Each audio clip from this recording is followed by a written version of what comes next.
The federal military courtroom at Fort Bragg in North Carolina was not built for theater yet. On that morning, it felt as though every marble pillar, every polished bench, and every pane of glass had been arranged for a single entrance. The silence in the room was already tense, reporters shifting in their seats, attorneys whispering at the edges, a judge flipping through files without looking up. Then the double doors creaked open, and a sound broke the air that no one had expected to hear. The sharp click of crutches on stone echoed like a drumbeat in a funeral procession. People turned. They froze. They did not believe their eyes. Sergeant Emily Hartley, 19 years old, Army combat medic, presumed by many to be brain dead only weeks earlier, stepped through the door on one good leg. Her uniform pressed ribbons pinned precisely, her posture impossibly straight despite the brace that strapped across her injured side. Each step sent shockwaves through the gallery. The judge lowered his glasses and for a moment forgot his practiced neutrality. "Sergeant Hartley," he whispered, voice breaking the silence. "You are alive." At the front row, her stepbrother Tyler Moore, dressed in the tailored suit he had worn since his wedding disaster, paled so violently the blood drained from his lips. His mother, Linda Moore, clutched at her pearls, a tremor running through her hand. Franklin Moore, the stepfather whose voice had once boomed through every corner of their Fayetteville home, pushed himself up from the bench so suddenly that his chair screeched backward against the marble. He had built his life on intimidation, but in that moment he looked smaller than he ever had. And then came the second entrance. General Marcus Hale, 4 stars gleaming on his collar, a man whose presence could hush an entire battalion, followed Emily into the courtroom. He did not glance at the spectators or the flashing cameras. In his left hand was a sealed folder heavy with classified insignia, the kind of folder that shifted outcomes before a single word was spoken. He placed it on the clerk's desk with a quiet finality and said only one sentence. "This changes everything." The judge blinked confused, yet everyone else understood. This was no ordinary hearing. This was a reckoning. Emily stood beside the general, eyes fixed forward, her face pale from weeks in a hospital bed, but carved with a resolve that even her injuries could not dim. She did not speak. She did not need to. Her very presence was an accusation. The air in the courtroom thickened. Reporters who had prepared simple summaries about insurance disputes lowered their cameras, realizing they were about to witness something far greater. Military aides who had followed out of duty now leaned forward as if history itself had entered the room. Franklin tried to form words, but only a rasp came out. A rasp that Emily had heard before in whispered threats and slammed doors, the same rasp that once told her she was nothing more than baggage. Now the rasp was useless. Tyler shifted in his seat, looking toward his mother as though she might still shield him, but Linda's face betrayed her fear. The courtroom was suffocating in silence until Emily took one more step forward, planted her crutch, and lifted her chin. The judge spoke again louder this time, almost incredulous. "Sergeant Hartley, the court had been informed you were incapacitated beyond recovery." Emily's voice was quiet, yet every syllable cut through the room with the edge of steel. "That was the point. They wanted you to believe I was gone.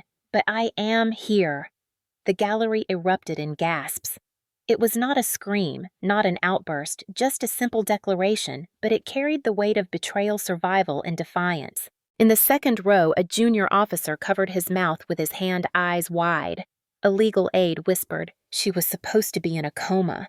A reporter scribbled furiously, crossing out an entire page of notes. Marcus Hale did not move, but his presence beside Emily magnified the gravity of her words.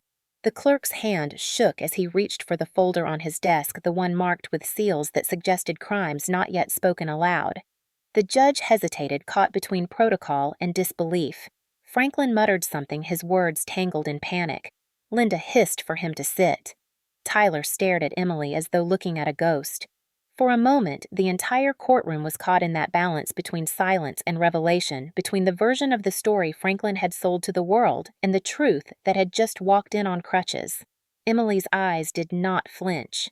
She remembered the icy highway, the headlights bearing down the screech of metal before her SUV was forced into the guardrail. She remembered the suffocating dark of the hospital, the hiss of machines, the whispers she was not meant to hear. She remembered Franklin's hand on the papers, Linda's signature, Tyler's laughter about a wedding gift that was never hers to give. Now she stood under the cold lights of a courtroom alive when she was not supposed to be carrying not only her own survival, but the survival of the child inside her. Her voice returned steadier this time, the kind of voice that belongs not to a 19-year-old, but to a soldier who has seen too much too soon. They demanded I sacrifice my child for a wedding. They demanded I disappear so their lives would be cleaner. They tried to erase me, but I am still here.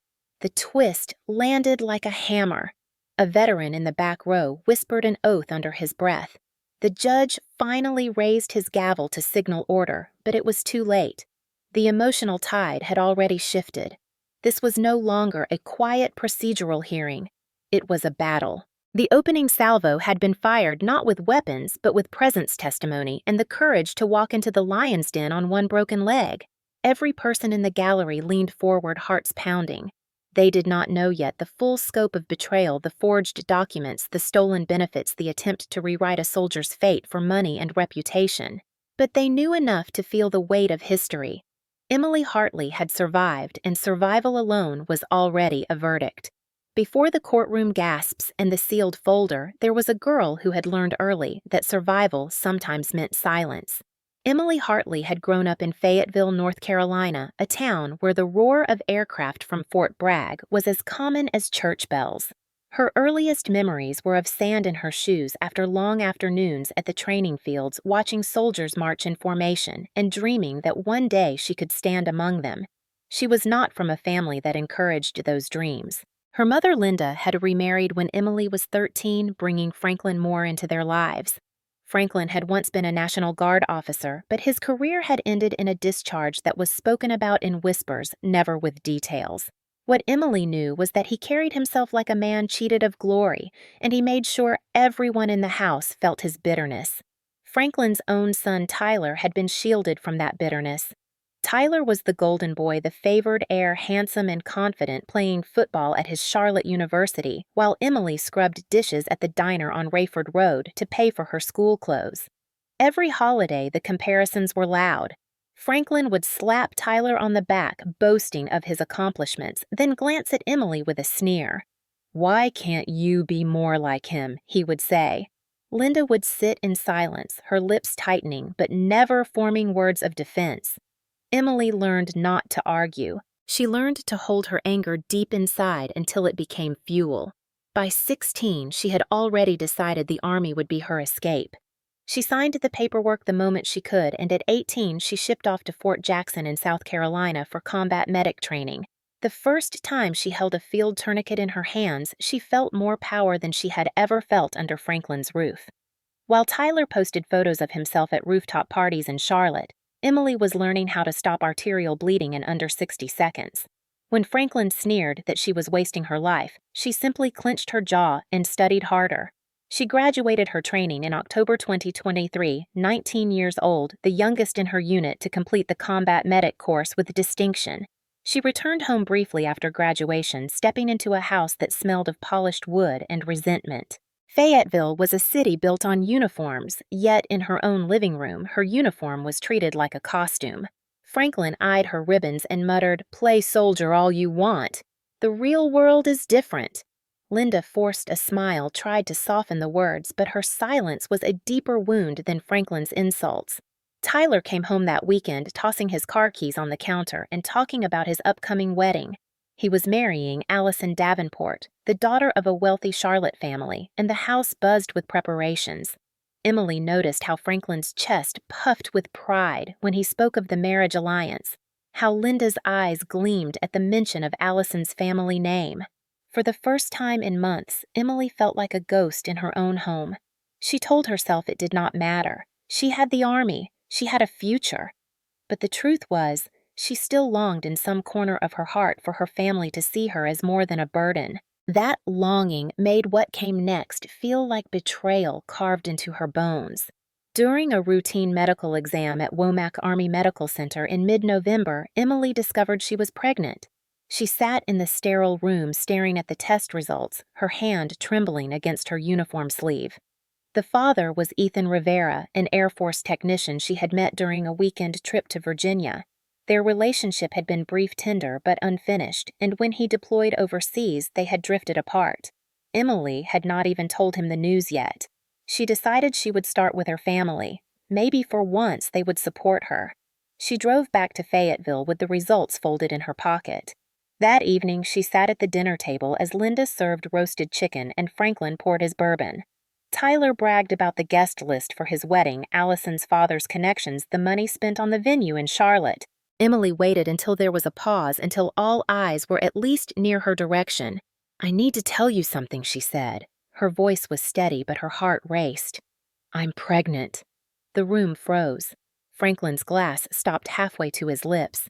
Tyler laughed as if it were a joke. Linda blinked once, then twice, as though waiting for someone else to respond. Emily placed her hand over her stomach, not as defense, but as affirmation. "I am keeping the baby," she added softly. Franklin's face twisted into a scowl she had seen before, but never this sharp. "You will not embarrass this family," he growled. "Abort it. Consider it a gift for your brother's wedding. We will not have your scandal ruin his day." The words hit like a slap, though the real slap came seconds later. When Emily shook her head, Franklin's palm cracked across her cheek, knocking her against the edge of the table. Tyler chuckled darkly. "My wedding means more than your mistake," he said. Linda whispered his name in weak protest, but did not stand. Emily pushed herself upright, her eyes burning, but she refused to cry. She refused to give Franklin the satisfaction. That night, she sat in her room staring at her uniform folded neatly on the chair.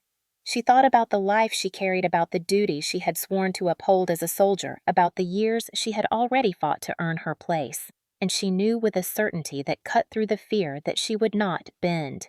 Not for Franklin, not for Tyler, not even for her mother's silence. The morning after Franklin's slap, Emily rose before dawn, her cheek still tender, and laced her boots with a soldier's precision. She left the house without speaking, the cold Fayetteville air stinging her lungs as she walked toward her car. She told herself she would not let them dictate her choices yet. She felt the heaviness of knowing they already plotted behind closed doors. At the base, she found calm in routine. The cadence of drills, the smell of oil from the armory, the weight of a medic's pack across her shoulders, all of it reminded her that she belonged to something greater than the narrow walls of her family's house. Still, the whispers lingered. Franklin called her phone that week, demanding she meet with a physician he had arranged in Charlotte.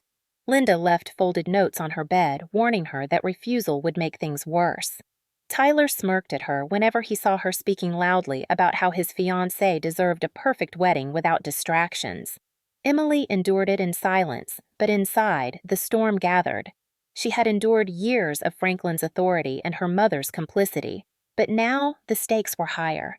It was not only her life anymore, it was the life she carried. By late November, Franklin escalated his control. He used his outdated military credentials and his friendship with a clerk at the local veterans office to access paperwork he should never have touched. With Linda looking on, he attempted to alter Emily's survivor benefit plan, removing her chosen beneficiaries and inserting Tyler's name. It was a betrayal cloaked as bureaucracy, a theft disguised as paperwork. Emily discovered the attempt when a DFAS alert appeared on her phone. Her stomach clenched as she realized her own family was preparing for a future where she was not alive.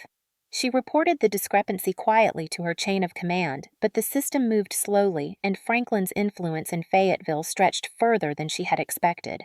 On Thanksgiving, the family gathered again, turkey and stuffing filling the table. Yet beneath the aromas of holiday tradition lay a festering rot. Emily sat with her hands folded, eyes lowered, while Franklin carved the bird with theatrical precision. Conversation turned once more to Tyler's wedding. When Emily declined a glass of wine, Franklin's eyes narrowed. He seized the moment to announce that the family had already taken care of things. Linda's eyes darted nervously toward Emily, but she said nothing. Emily asked what he meant. Franklin smiled, cold and deliberate. "The consultation is scheduled. A physician in Charlotte will fix your little mistake. It is for your own good." Emily shook her head. You cannot force me. His hand slammed the table, rattling the plates. I can and I will. You are under my roof. You are under my authority. Do not test me. Tyler raised his glass in mock salute, his laughter cutting through the tension. Cheers to a clean wedding, he said. Emily pushed her chair back, her pulse pounding, and stood. The room quieted, everyone waiting for her to bend to retreat to do as she always had. But she did not. She looked directly at Franklin, then at Linda, and finally at Tyler. This is my child, my decision, and I will not let you destroy either of us. The words trembled, but they held. She walked out the door, slamming behind her the November night, wrapping her in cold freedom. That evening, she drove back to Fort Bragg, gripping the wheel until her knuckles whitened, replaying every cruel word in her head. She knew then that her family was no longer simply controlling. They were dangerous. Over the next week, Franklin's campaign of intimidation deepened. He cut off access to her joint bank account, convinced Linda to sign consent forms that gave him a semblance of authority over Emily's medical decisions, and whispered threats that he would ensure the Army deemed her unfit for service. Linda followed him in silence, sometimes wringing her hands, sometimes whispering weak apologies, but always signing whatever papers he placed in front of her. Tyler, drunk with entitlement, treated the entire ordeal as entertainment, taunting Emily whenever they crossed paths. In early December, Emily visited Fort Jackson again for a training module, grateful for the distance from Fayetteville. She sat with fellow medics in the barracks cafeteria, laughing at shared stories, trying for a moment to forget the storm waiting back home. Yet, even there, the shadow reached her. A call from Linda late one night carried the warning. Franklin had consulted a lawyer about a do not resuscitate order. Emily stared at her phone numb. She was not sick, not dying yet. Her stepfather was preparing paperwork that imagined her incapacitated, a life already written off. The thought chilled her deeper than any slap or insult. It was the realization that Franklin and Tyler did not simply want her obedient. They wanted her erased. On December 5th, Franklin made his first documented move, contacting a civilian attorney in Charlotte who specialized in guardianship cases. Linda accompanied him, signing forms as witness. When Emily learned of the appointment, she confronted her mother. "How could you sign anything about me without my knowledge?" she demanded. Linda's eyes filled with tears, but her words were hollow. "Your stepfather says it is for the best. He says you are not ready to raise a child. He says we must protect the family." Emily turned away, her throat tight. "No, you are protecting Tyler. You are protecting his wedding. And you are sacrificing me." She walked out of the house, the same cold air greeting her, the same sense of isolation clinging to her shoulders. Yet beneath the pain, a steely resolve began to form. She had faced battlefield simulations, tourniquet drills, and medical emergencies that tested every ounce of her will. She would face this too. By the time she returned to Fort Bragg in early December, she had made her decision. She would protect her child. She would protect herself. And if her family insisted on treating her as expendable, she would show them that soldiers do not break so easily. December in Fayetteville was colder than usual, the kind of chill that seeped into bones and lingered in the corners of unheated rooms. Emily returned to her mother's house one Sunday evening to collect some personal items, her uniform still carrying the scent of gun oil and disinfectant from the base. She did not expect a warm welcome, but she did not expect what waited for her, either. In the living room, Franklin sat with a glass of bourbon in hand, his eyes already red. Tyler lounged on the sofa, scrolling through his phone, smirking at something only he found funny. Linda hovered in the kitchen doorway, twisting a dish towel nervously. Emily walked in, clutching a folder with medical results she had picked up from Womack earlier that week. She had confirmed her pregnancy at 6 weeks. The words on the page, clinical and precise, were a strange contrast to the pounding in her chest. She had thought about keeping the results to herself, telling Ethan first when he returned from Virginia, but part of her still clung to the hope that her family might recognize the gravity of her decision and respect it. She was wrong when she placed the folder on the table and said calmly, "I am pregnant." Franklin's expression hardened instantly. He leaned forward, his voice sharp enough to slice the silence. "No, absolutely not. You will not carry that mistake." Emily drew in a breath, steadying herself. It is not a mistake. It is my child. Tyler laughed, tossing his phone onto the cushion beside him. You are really going to drag this circus into our lives now, right before my wedding. Do you have any idea what this does to me, to Allison, to our family's reputation? Emily's jaw tightened. Your wedding has nothing to do with my pregnancy. Franklin slammed his glass onto the table liquid, sloshing over the rim. You will terminate it. That is final. Think of it as your gift to your brother, the only gift you are capable of giving. The words burned. Emily looked toward her mother, desperate for any sign of support. Linda's lips parted, but no words came. She looked down at the floor as if the tile patterns might offer escape. Emily's heart sank. You cannot make this decision for me, she said, her voice shaking yet resolute. This is my body, my future, and my responsibility. Franklin rose, looming over her, his shadow stretching across the carpet. Do not test me, girl. I will make calls. I will cut your army benefits. I will ruin what little you have built. You think your chain of command will protect you. They will not. You are nothing without this family. His hand moved faster than Emily anticipated, striking her across the face, the crack echoing in the room. She stumbled against the wall but did not fall. Tyler's grin widened, feeding off the humiliation. Linda gasped softly, but still she did not intervene. Emily straightened her cheeks, stinging, and locked eyes with Franklin. For the first time, she saw not just a cruel man, but a man desperate for control slipping through his fingers. She spoke through clenched teeth. I will not obey you. Not now, not ever. Franklin's nostrils flared. He turned to Linda. Get the papers. Linda hesitated, then disappeared into the kitchen. When she returned, she held a manila envelope. Franklin pulled out a document, waving it like a weapon. Medical consultation consent, he announced. You will sign. You will see a doctor in Charlotte tomorrow morning. They will handle it quietly. No scandal, no mess, no distraction from Tyler's big day. Emily's stomach churned. She had heard of parents forcing teenagers into clinics, but she was 19, a soldier sworn to serve her country, and yet here she was being cornered like a child without a voice. She shook her head. I am not signing. Franklin's fist clenched. Then I will sign for you.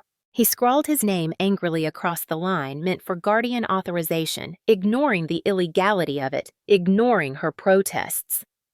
Linda added her signature in the witness box, her hands trembling. Emily stared at the paper, rage rising with each second. That is fraud, she said coldly, and you will regret it. Franklin leaned closer, his breath heavy with alcohol. You will regret defying me.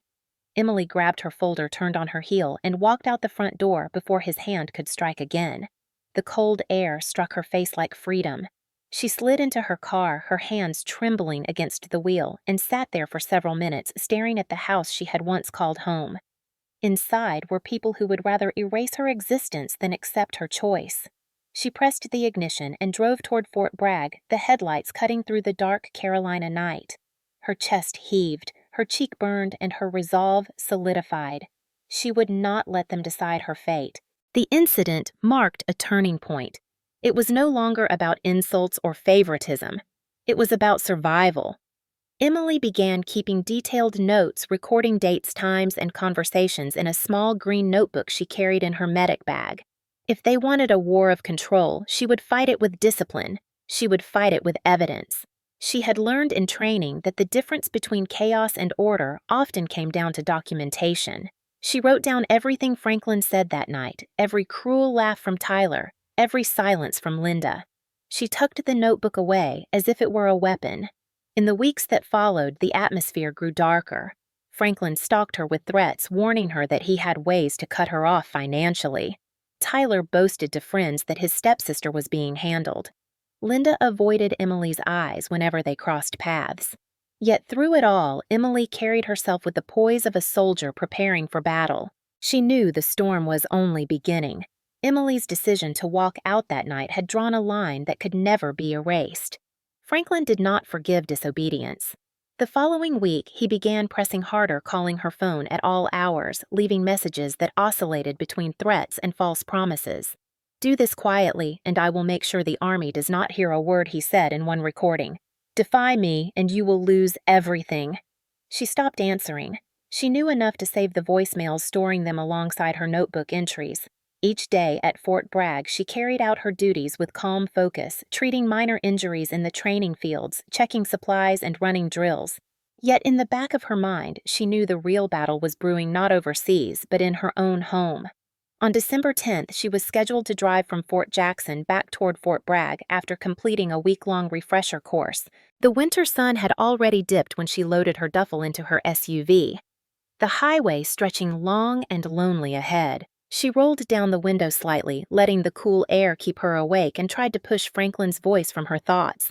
But his threats replayed in her mind like a broken record. Somewhere near the county line, headlights appeared in her rearview mirror. At first, she thought nothing of it, just another driver pushing late through the night. But the lights drew closer, too close. She shifted lanes, the vehicle shadowed her move. Her pulse quickened. She tapped her brakes to signal space. The vehicle pulled up alongside a dark pickup truck. Windows tinted the driver's face hidden in shadow. Suddenly it swerved, striking her SUV hard against the left side. Metal screeched, tires skidded, and Emily fought the wheel with all her strength. A second hit slammed the rear, sending her spinning toward the guardrail. She glimpsed the folder with her medical results sliding across the seat, its yellow edge glowing faintly under the dashboard light before everything turned to chaos. The impact crushed metal, shattered glass, and flung her body forward with bone-jarring force. Then blackness. When she opened her eyes, sterile light flooded her vision. Machines beeped steadily, a ventilator hissed, and pain shot through her body like electricity. She was in Womack Army Medical Center, hooked to tubes and wires, her limbs heavy as stone. She tried to move, but the world tilted and faded again. Days blurred together. She drifted in and out of consciousness, sometimes catching fragments of voices. A nurse whispering, "She is stable for now." Another voice colder Franklin's saying, "Persistent vegetative state. That is what the report says. Pull the plug." She wanted to scream, but her body would not obey. She sank back into darkness. On December 12th, Franklin filed official paperwork at the hospital presenting a "do not resuscitate" order with Linda's signature in the witness box. He claimed Emily had left standing instructions, though no such documents existed. The hospital's ethics committee convened, quickly reviewing the request. By regulation, a DNR in military medicine required confirmation by 2 physicians and family consent. Franklin argued he was her legal guardian for medical purposes. Linda nodded weakly, signing where he pointed, but not everyone in the room believed him. Dr. Rachel Kim, a physician who had worked with Emily during training simulations, recognized discrepancies in the scans. Emily's brain activity did not match the description Franklin insisted on. Rachel requested more time, delaying the committee's decision. Her instincts told her something was wrong. Franklin grew impatient. He paced the hospital corridors, muttering into his phone, pressuring administrators. Linda sat by his side, wringing her hands, silent accomplice to his scheme. Tyler bragged at his rehearsal dinner that his troublesome sister was finally out of the picture. All the while, Emily floated between awareness and fog, hearing more than they realized, storing fragments in her mind with the discipline of a soldier cataloging intel. On December 13th, Rachel walked into the hospital room alone. She leaned close and whispered, "If you can hear me, do not move." "Not yet. Let them think you are under." Emily wanted to respond, but forced herself, still letting her eyes flutter half-closed. Rachel adjusted the IV and whispered again, "They are trying to erase you, but I will not let them. Hold on." For the first time since the crash, Emily felt something other than despair. She felt the faint spark of strategy. She had been trained to observe, to wait for the right moment, and now that training became her lifeline. She would gather evidence. She would listen. She would let them expose themselves. The inciting incident had begun not only with Franklin's demand, but with his attempt to write her out of existence. He thought a signature could end her life. He thought her silence meant surrender. He did not know that silence was the sharpest weapon she carried. Emily closed her eyes fully, her breathing steady, and vowed that when the moment came, she would rise. She would not only survive, She would fight back. The days following the crash settled over Emily like a suffocating fog. The hospital's white walls felt less like protection and more like a cage where every beeping monitor echoed the countdown Franklin had already set in motion. To the outside world, she was an unconscious patient clinging to survival. To Franklin, she was an obstacle that needed to be cleared away before Tyler's wedding bells rang. He visited the hospital often, his boots striking the linoleum with the arrogance of a man who thought every corridor belonged to him. He would lean over her bed, speaking in a low voice meant for no one but her, believing she could not hear. "It will be easier this way," he would mutter, his breath thick with bourbon. "No scandal, no shame. You will slip quietly into nothing, and the family will be stronger for it." Linda trailed behind him, her perfume mixed with the sterile scent of antiseptic, her silence as sharp as any blade. She would stand at the foot of the bed, wringing her hands, whispering half prayers, then signing forms Franklin pushed under her nose. Emily listened, every word burning itself into her memory. She could not move yet, her body weighted with injury, but her mind sharpened with each passing day. Tyler appeared only once the night before another tuxedo fitting in Charlotte.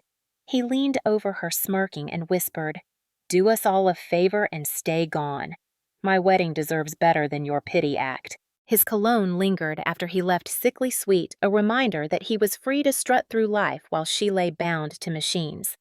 Dr. Rachel Kim remained Emily's only lifeline. She visited under the guise of routine checks, her stethoscope cold against Emily's chest, her clipboard filled with codes that masked the truth. Rachel would whisper when the room was clear, "I delayed the committee again. They are pressing hard, but I need more evidence. If you can hear me, hold on." One afternoon, Rachel slipped a small device beneath Emily's pillow, its edges hidden by the thin hospital linen. "It is recording," she murmured. "Do not react. It will catch everything." That night, Franklin returned, his voice heavy with impatience. "The judge is ready to sign," he hissed to Linda. 3 days more and she is gone. The benefits will be secured. Tyler's wedding will be clean. Finally! Emily's pulse spiked the monitor beside her bed, betraying her awareness. Franklin scowled in the machine and lowered his voice further. "Do not worry. She cannot feel. She cannot know. She is nothing now." Linda nodded, tears glistening but unspilled. Emily's heart thundered. She wanted to scream, to rip the tubes from her arms, to stand and face him, but Rachel's advice echoed in her mind. Not yet. Let them speak. Let them make mistakes. So she lay still, her eyes closed, her breathing steady while the recorder captured every damning word. In those long hours of stillness, Emily drifted between memories and fear. She remembered her training at Fort Jackson, where instructors barked that silence under pressure could save lives. She remembered battlefield simulations where she had to catalog every detail before making a move. She applied that training now, counting footsteps, memorizing visiting hours, timing the shifts of nurses. Every sound became intelligence. Every whispered threat became evidence. Meanwhile, Franklin pushed harder on the financial front. Emily overheard him on the phone in the hallway discussing her service members' group life insurance. $400,000, he said, plus the gratuity. That is $500,000 clean. More than enough to set Tyler up properly. Linda's voice joined faintly hesitant. "But what if she wakes?" Franklin snapped. "She will not. The doctors said so, and if she does, she will not stay that way. Do not question me." Emily burned with rage, her fists twitching under the blankets. She thought of the child inside her, still fragile, still forming, and she swore silently that she would not let them erase her. This was no longer only about survival. It was about defiance, about proving that their control had limits. At night, Rachel would return, checking the recorder, slipping her notes into the lining of her lab coat. "You are giving them rope," she whispered, once brushing Emily's hair gently to disguise her words. "They are, hanging themselves with every visit." Emily's eyes fluttered open just enough to meet Rachel's. She blinked once slowly, her only signal of understanding. Outside the sterile walls, the world moved on. Tyler's wedding announcements spread through Charlotte society pages, photographs of rehearsal dinners printed in glossy magazines. Linda bragged to distant relatives that her son was marrying into wealth, never mentioning her daughter's hospital bed. Franklin boasted to his drinking buddies that the family would soon be free of its burdens. But within the walls of Womack Army Medical Center, a storm gathered silent and deadly. Emily knew she had to hold on until the right moment. The darkness they had forced upon her was thick, but she would not let it swallow her. She was a soldier, and soldiers did not surrender. By mid-December, the pressure inside the hospital walls had grown unbearable. Franklin returned daily, his authority swelling as he convinced administrators he held power of attorney. He strutted through the corridors as though he were commander of the ward, flashing papers with forged signatures insisting that Emily's condition was hopeless. Nurses who doubted him kept silent, wary of crossing a man who spoke with such confidence. Linda walked behind him like a shadow, her hands folded, her eyes darting nervously. Every time she signed another line, Emily's fury deepened. She could hear the shuffle of paper, the scratch of pens, the sick certainty in Franklin's voice. Once the order is final, we collect. Tyler will have everything he deserves. No scandal, no loose ends. It was not only about silencing her, it was about money, reputation, and the illusion of control. Emily forced herself to stay still to keep her breathing even. Rachel had warned her that any sign of improvement might prompt Franklin to act more aggressively. Yet every cell in Emily's body screamed to fight. She had trained to save lives, to stop bleeding, to breathe life back into broken lungs. Now she was asked to feign lifelessness while her own survival hung in balance. The cruelty of it nearly crushed her. One evening, Franklin leaned so close his breath warmed her ear. "You think you are stronger than me," he whispered.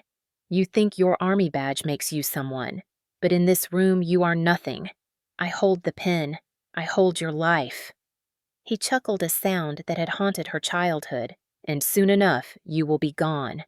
Linda murmured something of fragile protest that dissolved when Franklin glared at her. Tyler's laughter echoed down the hall as he boasted to a friend on the phone, "She is practically finished. By the wedding, she will be a memory." Rage boiled in Emily's chest. She wanted to open her eyes to rise to tear the mask from their lies. But she remembered Rachel's voice, firm and steady. "Not yet. Evidence first, justice after." So she endured, clenching her will like a weapon. Rachel worked quietly, piecing together a case.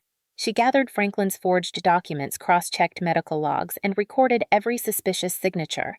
She copied the audio files captured beneath Emily's pillow, storing them in encrypted folders. Each night she whispered updates into Emily's ear. "I have proof of the forged power of attorney. I traced his calls to a lawyer in Charlotte. It is building." Emily blinked slowly, her only way to show understanding. At times, despair clawed at her. She feared the committee might fold under Franklin's pressure, that the forged documents might be accepted, that her life would be ended by a stroke of a pen. But then she would remember the cadence of boots on parade grounds, the weight of a medic's kit, the voices of comrades who had trusted her with their lives. She was not alone. She could not let this be the end. Meanwhile, Franklin celebrated in advance. On December 16th, he told Linda 3 more days. "By Christmas, Tyler will have the insurance payout lined up. We can move past this embarrassment forever." Linda nodded weakly, tears sliding down her cheeks. Emily wanted to believe those tears meant remorse, but she knew better. Linda had chosen silence over and over, and silence was complicity. The darkest moment came the following night when Franklin brought a notary into the hospital room, a man who barely looked up from his stamp. Emily listened as Franklin declared her incapacitated Linda, affirming with a trembling voice. The notary stamped the papers with a dull thud. For a moment, Emily felt the walls close in the air, tightening around her. Yet even then, she clung to the thought of Rachel's recorder capturing every damning word. When the men left, Rachel slipped in her eyes, fierce. "It is enough now," she whispered. "I have what I need. Hold on just a little longer. I have contacted General Hale." Emily's chest lifted with a fragile hope. Marcus Hale, the 4-star general who had once spoken at her training graduation, a man who commanded respect at the highest levels. If he had the evidence, perhaps justice would not be a fantasy. She closed her eyes again, letting her breath fall into rhythm with the machines. She knew the dark period was not over, that Franklin would push until the last possible moment. But now the tide was shifting. She had survived the crash, the forged papers, the whispered threats. And though she remained bound to a hospital bed, she felt the stirrings of strength deep inside. She was not gone. She was waiting. And soon she would rise. The night of the crash had never left Emily. Even in the haze of hospital monitors and the weight of silence, fragments of memory pierced through like shards of glass. She could still feel the steering wheel jerking under her hands, the roar of tires against wet asphalt, the blinding glare of headlights closing in on her rearview mirror. She remembered the sharp jolt as the pickup slammed her SUV, the world spinning, the metallic screech that tore through the night, and then the violent collision with the guardrail along I-95 south of Fayetteville. After that, only blackness. But in the weeks that followed, while she lay motionless in Womack Army Medical Center, pieces of the truth filtered back in ways Franklin had not anticipated. Investigators from the North Carolina Highway Patrol logged the wreck as a single vehicle accident, citing wet roads and loss of control. Franklin was quick to reinforce that narrative, telling neighbors it was tragic but inevitable. Yet something in the details gnawed at Dr. Rachel Kim. She pulled the crash report herself, reviewing the photos of twisted metal and tire marks. To her trained eye, the angles did not match an ordinary skid.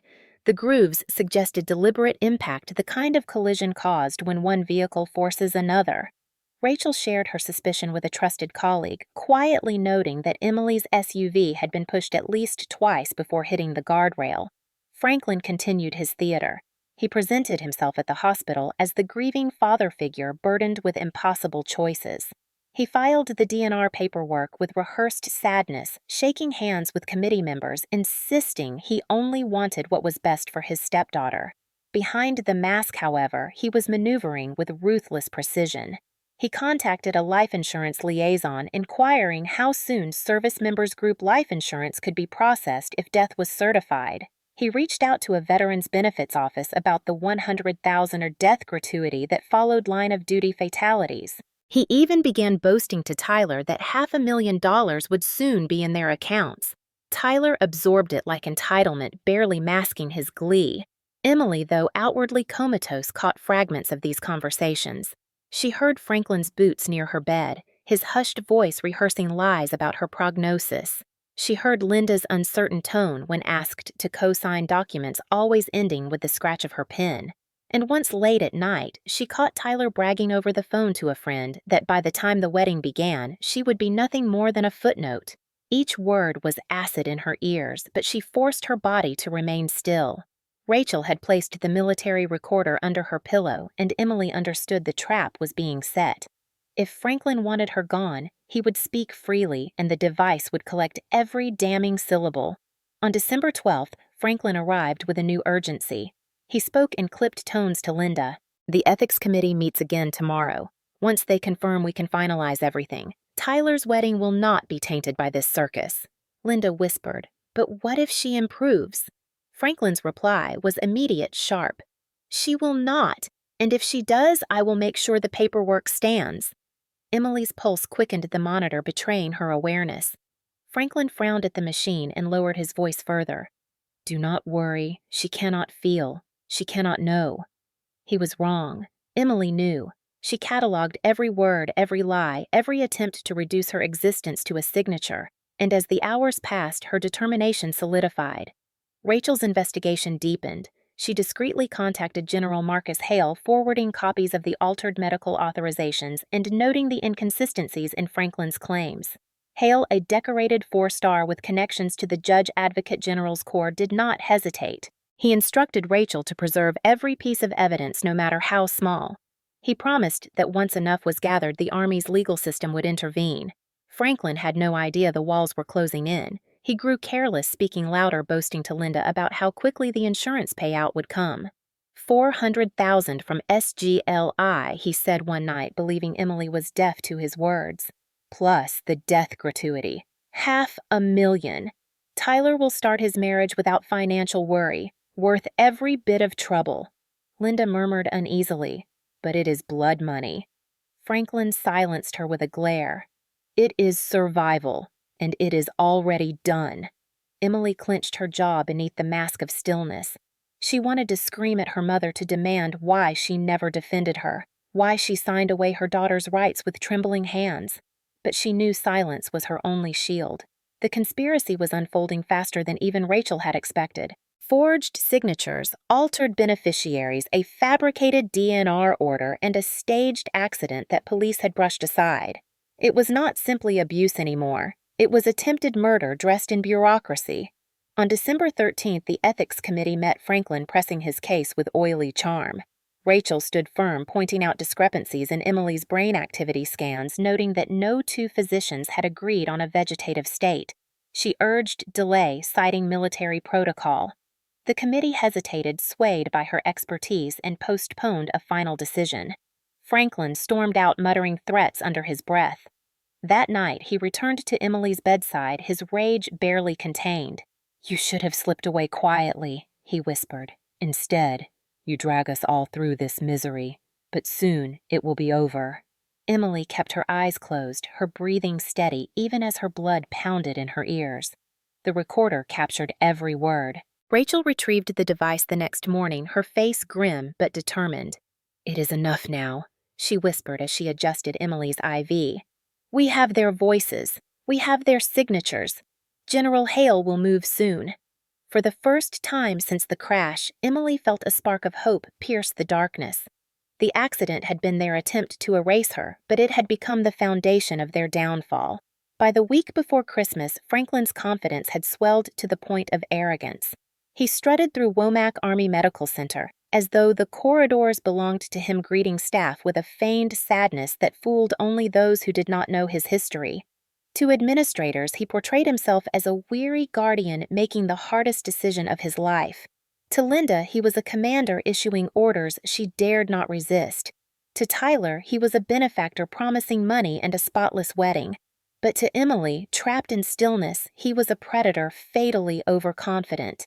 His downfall was already being written in the very walls he thought he controlled. Rachel Kim worked tirelessly gathering threads of the conspiracy. She documented Franklin's forged power of attorney, comparing signatures line by line. She requested access to hospital surveillance footage, reviewing hours of grainy video until she captured Franklin entering administrative offices after hours. She traced calls he made from the hospital's public phone to insurance offices in Virginia, noting times and durations. Every shred of evidence was cataloged, cross-referenced, and stored with precision. At night, she slipped back into Emily's room, her voice low. "You are not alone," she whispered. "General Hale has the files now. He says it is enough for an Article 32 investigation. But we need one more confirmation. Hold steady." Emily blinked slowly, her only signal of understanding. She could feel her strength returning in faint waves. Sometimes she managed to shift a finger. Other times she forced her eyes open for a few seconds when no one was watching, but she always shut them again before Franklin could notice. It was dangerous to reveal progress too soon. Better to let him believe she was helpless while his own words built the case against him. On December 18th, Franklin made the mistake Rachel had anticipated. He brought Linda into the room late at night, believing Emily unconscious, and spoke openly. "Once she is declared gone, the payout is automatic," he said, his tone businesslike. 100,000 from the gratuity, 400,000 from SGLI. Tyler will finally have what he deserves.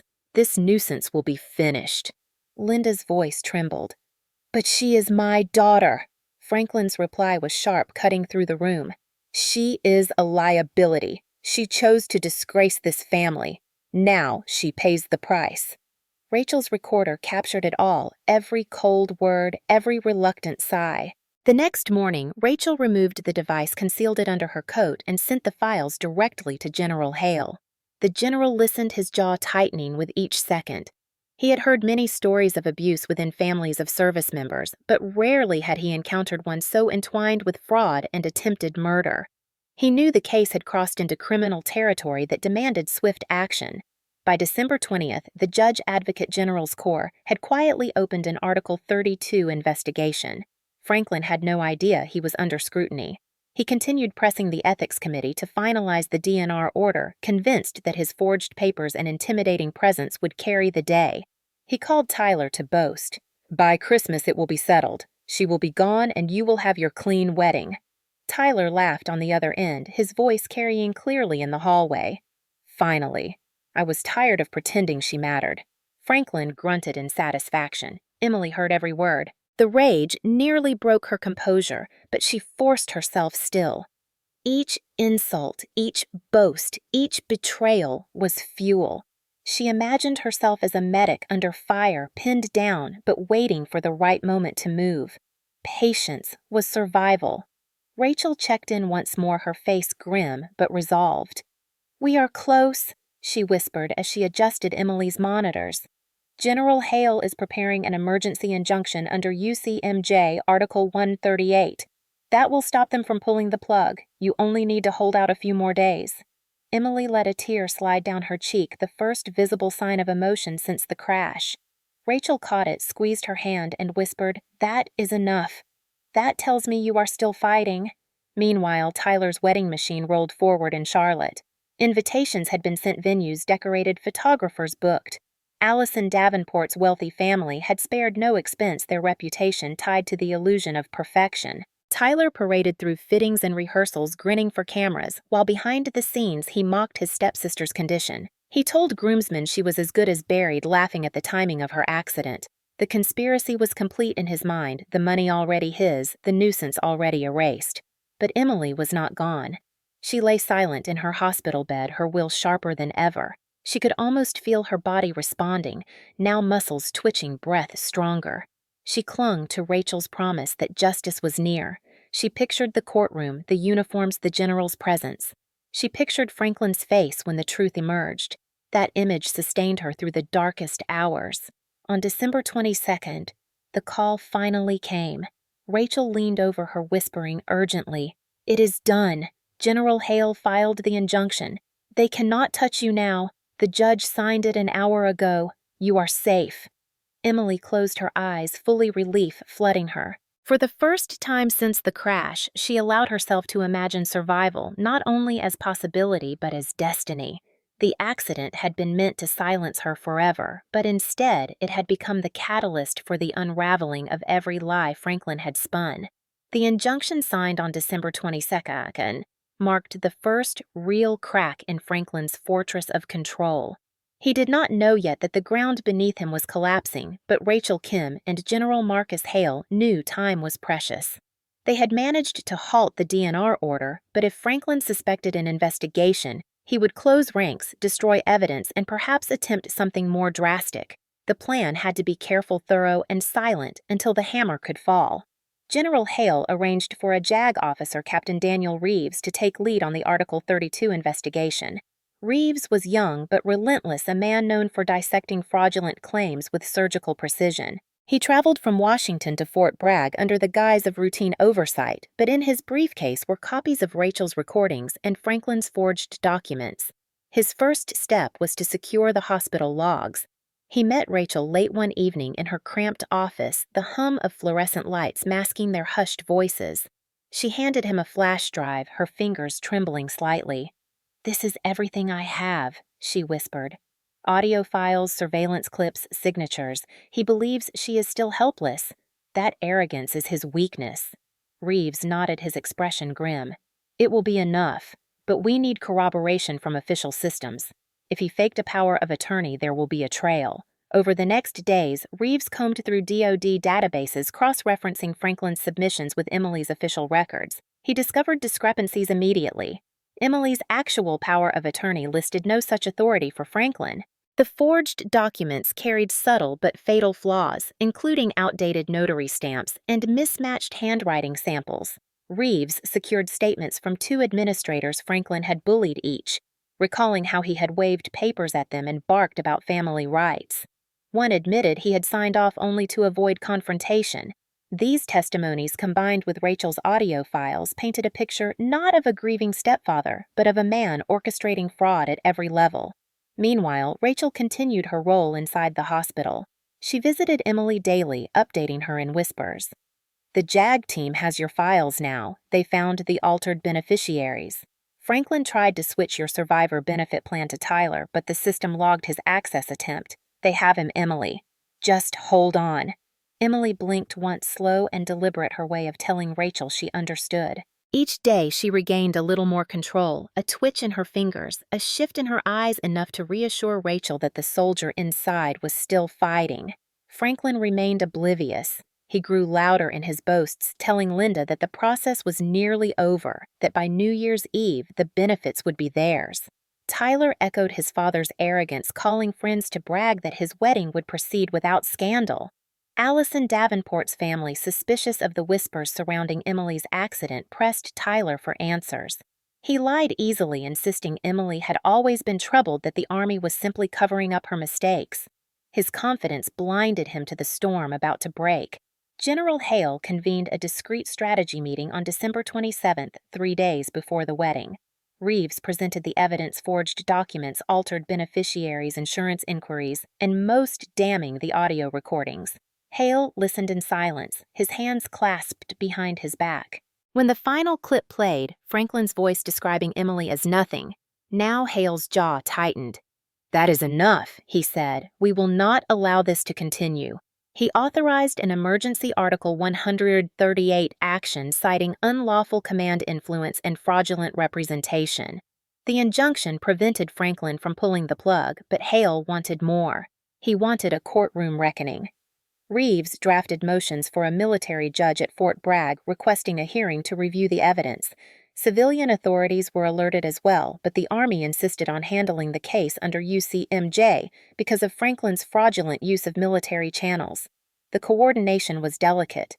If word leaked before the wedding, Franklin might retreat or destroy files. They had to time it perfectly. On December 29th, Rachel visited Emily with news that lifted her spirit even in her fragile state. "General Hale himself is taking the case forward. He will appear in court with the evidence." "You will not be silenced." Emily felt her chest tighten, not with fear, but with determination. She imagined the marble courtroom, the faces of her family, the weight of truth pressing down. She could almost hear her own voice declaring survival. For the first time since the crash, hope outweighed despair. That night, Franklin slipped into her room again, muttering threats he thought she could not hear. "Tomorrow is the rehearsal. By the time Tyler says his vows, you will be gone. That judge will not stand in my way." His arrogance was recorded once more, Rachel's device hidden behind a stack of medical supplies. The noose tightened with every word. December 30th arrived the day of Tyler's wedding rehearsal in Charlotte. Guests gathered in glittering halls, oblivious to the undercurrent of scandal. Allison's family smiled stiffly, their suspicions growing, but the celebration proceeded. Tyler basked in attention, Franklin and Linda beaming at his side. Back in Fayetteville, Emily lay silent, her body aching, but her spirit sharper than ever. Rachel checked her vitals, whispering, "Tomorrow the hearing opens. General Hale will be there. They will see you, Emily. They will hear you." Emily forced her eyes open for a moment, meeting Rachel's gaze. She did not speak, but the fire in her stare was unmistakable. She was ready. On December 31st, General Hale filed the final petition demanding a full emergency hearing at Fort Bragg to examine the evidence of fraud, abuse, and attempted beneficiary theft. The military judge set the date for January 5th. Notices were served quietly but firmly. Franklin received his summons on New Year's Eve, his smirk faltering as the papers landed in his hand. Tyler protested loudly, insisting it was harassment, but Allison's family pulled him aside, their patience thinning. Linda wept in silence, caught between loyalty and fear. Franklin cursed under his breath, but he had no choice. He would appear. Emily sensed the shift even before Rachel whispered the news. She could feel it in the tension of the staff, in the way nurses avoided Franklin's eyes, in the sudden presence of uniformed aides near her door. The Army was closing ranks around her, and for once it was not to bury her, but to protect her. She let her eyelids close, her breathing steady, her mind preparing for the battle to come. The investigation had gathered its weight. The evidence was solid. The courtroom awaited. The first week of January carried a chill sharper than any blade. Frost coated the streets of Fayetteville, and the parade grounds of Fort Bragg shimmered under pale winter sun. Inside Womack Army Medical Center, Emily Hartley prepared in silence. Her body was weak, her muscles protesting every movement, but her mind had never been clearer. Each beep of the monitor was a countdown to January 5th, the day she would face Franklin, Linda, and Tyler, not as a helpless patient, but as a soldier reclaiming her life. Captain Daniel Reeves returned on January 2nd with a thick binder marked "Classified." He sat by Rachel Kim in the hospital lounge, flipping through documents that read like a dossier of betrayal. "We have his fingerprints on the forged power of Attorney Reeves explained. We traced the notary stamp. It belonged to a woman in Raleigh who died in 2017. Franklin copied her old forms. That alone makes the document null." Rachel exhaled a mix of relief and fury. He thought no one would notice. Reeves closed the binder. That arrogance will bury him. Meanwhile, General Marcus Hale coordinated with both the JAG office and federal prosecutors in Charlotte. He insisted the military handle the primary charges because the fraud directly involved Army systems and survivor benefits. But he also knew the civilian courts would want their pound of flesh. He drafted a joint statement ready for release once the hearing concluded, a statement that would shake not only the Prescott family, but the community that had enabled them for years. On January 3rd, Rachel wheeled Emily into a small physical therapy room away from the main ward. The blinds were drawn, the air smelling faintly of antiseptic. "You need to practice," Rachel whispered. "If you cannot walk into that courtroom, you will be carried, but I know you want to walk." Emily's lips curved faintly. Her hand gripped the crutch. Step by step, she moved, each motion agonizing but deliberate. Sweat streaked her pale skin, but she refused to quit. Again she rasped. Rachel steadied, her admiration glowing in her eyes. "You are stronger than any of them ever imagined." By the end of the session, Emily stood straighter than before, her uniform folded neatly in a garment bag nearby. Across town, Franklin stormed around his living room, the summons letter crumpled in his fist. Linda sat rigid on the couch, her hands clasped as if in prayer. Tyler paced like a caged animal. "This is a stunt," Franklin snarled. "Hale cannot touch us. I was National Guard. I know procedure." Tyler scoffed, though unease flickered in his eyes. "Dad, they said Article 32. That is serious." Franklin slammed his fist on the table. "I will tell the judge Emily is gone, that it is mercy." Linda finally spoke, her voice brittle. "But what if she is not?" The silence that followed was heavier than any blow.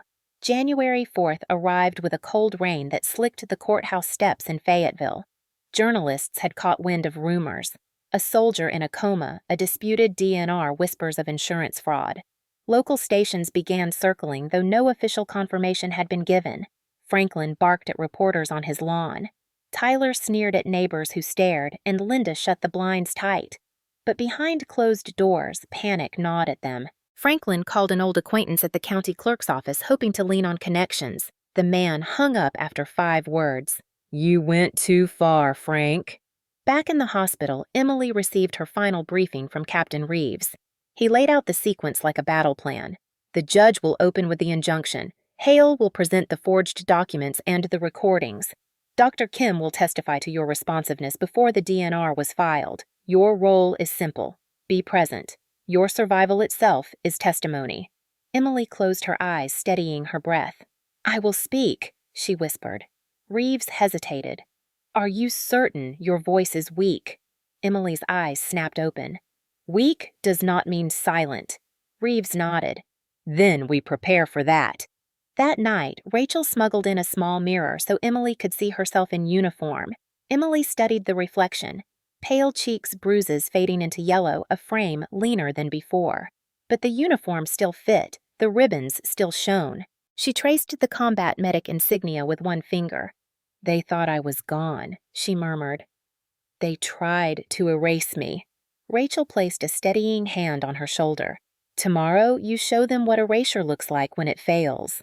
Meanwhile, General Hale sat in his office surrounded by stacks of files. He read through each line, marking inconsistencies, preparing his statement with military precision. At midnight, he closed the final folder, leaned back, and whispered into the stillness.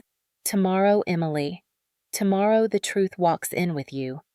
Dawn on January 5th broke clear and cold.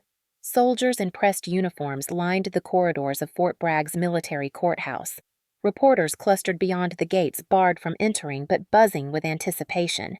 Inside the gallery, filled with officers, clerks, and a scattering of civilians who had managed to secure seats. The air hummed with tension. Franklin, Linda, and Tyler entered through a side door. Franklin's jaw was set, his tie knotted too tight. Tyler tried to mask his nerves with bravado, though sweat glistened at his temples. Linda's eyes darted around, searching for allies and finding none. They sat in the front row, the silence of the gallery pressing down like judgment. At that very moment, Emily prepared in a quiet room at Womack. Rachel adjusted her uniform, smoothing wrinkles. One step at a time, she encouraged. Emily gripped the crutch, her knuckles white. "I walk in," she whispered. "No matter how much it hurts, I walk." Outside the escort detail waited General Hale at the lead, the sealed JAG folder in his hand. The convoy left the hospital under military police guard, cutting through Fayetteville's streets. Reporters spotted the vehicle's cameras flashing, voices shouting questions. Emily sat in the back seat, staring out at the blur of faces. Her heart pounded, but her expression remained calm. She was not the broken girl her family described. She was Sergeant Emily Hartley, alive and ready. By mid-morning, the courtroom stirred. The bailiff's voice boomed, "All rise." The judge entered, his expression stern. Franklin straightened his posture, forcing confidence. Tyler glanced nervously toward the door. Linda clutched her purse like a shield. The judge cleared his throat. "We are here to consider allegations of fraudulent documentation, unlawful medical directives, and beneficiary tampering related to Sergeant Emily Hartley." Murmurs rippled. Franklin smirked faintly, muttering, "She is not coming." Then the double doors opened. Emily Hartley stepped in, crutch under her arm uniform. Gleaming eyes locked forward. Gasps echoed across the gallery. Franklin's face drained of color. Tyler's jaw fell open. Linda whispered her daughter's name like a prayer and a curse. General Hale followed his presence, radiating authority, the sealed folder tucked against his side. Every eye turned toward Emily, the soldier they had declared gone. The investigation was complete. The evidence was ready. The battlefield was the courtroom, and the war for truth had just begun. The hush that settled over the courtroom after Emily stepped through the double doors was so profound it seemed even the air conditioning paused. She walked slowly, each strike of her crutch against the polished marble floor, echoing like a metronome of defiance. Her uniform clung perfectly to her frame. Ribbons gleaming under the fluorescent lights, her gaze unwavering as she approached the front. Every spectator leaned forward, caught in the gravity of her presence. Judge Holloway, a seasoned Article I military judge, lowered his glasses and stared at her as if she were an apparition. "Sergeant Hartley," he said, his voice uncharacteristically soft. "You're alive." Emily nodded, once her chin high. "I am, Your Honor," she answered, her voice raspy but clear. "And I am here to testify." A ripple of gasps surged through the gallery. Franklin Moore's posture collapsed inward, his bravado draining in a heartbeat. Linda clutched his arm with fingers trembling while Tyler gaped as if the ground had opened beneath him. Their narrative had been simple, airtight. Emily was gone, her silence ensured. But the soldier they tried to erase now stood in flesh and blood before the court. General Marcus Hale moved beside her, placing the sealed JAG folder on the clerk's desk with solemn authority. His 4 stars glittered under the lights, a silent reminder of the weight behind his presence. He addressed the judge in a voice deep and steady. "Your Honor, I submit this dossier as Exhibit 1. It contains certified evidence of fraudulent documents, forged powers of attorney, and audio recordings, demonstrating intent to unlawfully terminate Sergeant Hartley's life support for financial and reputational gain." The judge gestured toward the bailiff. "Bring it forward." The clerk opened the folder carefully, as though afraid the truth inside might scorch his hands. The first page was projected on the courtroom screen. It was the forged power of attorney Franklin had submitted. Across the header was a notary seal dated 3 years after the notary's death. Murmurs erupted among the spectators. Captain Daniel Reeves rose next, his voice sharpened to a prosecutorial edge. "This document was presented to Womack Army Medical Center by Mr. Franklin Moore on December 12, 2023. It authorized him to make end-of-life decisions for Sergeant Hartley. However, Sergeant Hartley never signed such authority. The notary on record had been deceased since 2017. We call Dr. Rachel Kim to the stand." Rachel approached her lab coat crisp, her steps firm. She swore the oath and settled into the witness chair. Reeves questioned her gently. "Doctor, When did you first notice inconsistencies in Sergeant Hartley's condition compared with the claims made by her stepfather? Rachel folded her hands. On December 12th, Franklin Moore presented this document claiming his stepdaughter was in a persistent vegetative state. I had been monitoring Sergeant Hartley. Though her movements were faint, her brain activity did not support such a diagnosis. I delayed the ethics committee review, suspecting fraud. Reeves nodded. Did you also witness attempts to secure financial benefits based on her presumed death? Rachel's gaze swept the room. Yes. Mr. Moore and his son Tyler spoke in her hospital room, assuming she could not hear. They discussed receiving the death gratuity of $100,000 and the service members' group life insurance policy of $400,000. They also referenced the survivor benefit plan. At those words, the gallery erupted in whispers. Franklin leapt to his feet. That is a lie, he shouted. The judge's gavel struck sharply. Sit down, Mr. Moore. You will have your chance to speak. Franklin sank back, his face mottled red, his eyes darting to the exits as though already plotting escape. Reeves clicked a button and audio filled the room. Franklin's voice, unmistakable, snarled from the speakers. Once she's gone, Tyler gets the SBP, and the wedding is clean. Linda's softer tones followed. Are you sure this will work? Franklin replied with grim certainty. She's nothing now, just a burden. The words hung like poison in the air. Tyler shrank into his seat, his face pale. Linda covered her mouth, tears springing to her eyes, though whether from guilt or fear, no one could tell. Emily sat motionless, her expression carved from steel, her eyes fixed on Franklin. Reeves let the silence linger, then turned to the judge. Your Honor, this is not speculation. This is intent. Intent to commit fraud, intent to end a life unlawfully, intent to profit from that death. The judge nodded gravely. Continue. Rachel stepped down her testimony, leaving a scar across the defense. Reeves called the next witness, a records officer from DFAS. The officer presented logs showing that on November 25th, Franklin attempted to change Emily's survivor benefit plan beneficiary to Tyler Moore. The attempt failed due to system safeguards, but the access was logged with Franklin's credentials. This shows premeditation, Reeves declared. Long before the accident, Franklin Moore planned to redirect his stepdaughter's military benefits. Franklin's attorney finally rose, a gray-haired man with weary eyes. Objection, Your Honor. My client acted only in what he believed was the best interest of his family. Sergeant Hartley's condition was uncertain. The judge's stare was cold. Forging documents with a dead notary's seal does not reflect uncertainty, counsel. It reflects fraud. Proceed carefully. The defense attorney sank back, sweat dotting his brow. At last, the judge turned toward Emily. Sergeant Hartley, are you able to testify? The room held its breath. Emily pushed herself up, leaning heavily on the crutch. She walked slowly to the witness stand, each step a testament to resilience. When she sat, the clerk held out the oath. Her voice trembled but did not falter as she swore to tell the truth. Reeves approached, his tone softened. Sergeant Hartley, can you describe the conversation in which your stepfather demanded you end your pregnancy?